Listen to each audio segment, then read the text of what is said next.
Hi everyone, I'm Dyan Darga, Clinical Education Specialist in Endoscopy with Healthmark.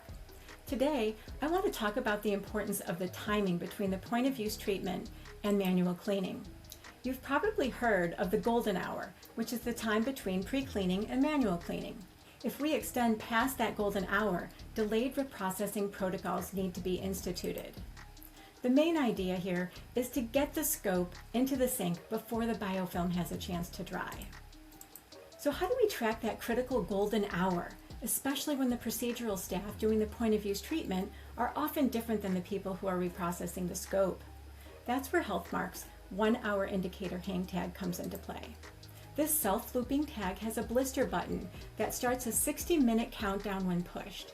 And it has a die that spreads across this reading window, marking off the half hour and then also the hour when your time is up. It also includes a space for other important information like the date and the time and the initials of the person doing the point of use treatment. It's a strong visual tool for real-time, objective tracking that supports IFU compliance and reduces infection risk. Contact your local Healthmark representative for any more information and pricing. Thanks so much for listening.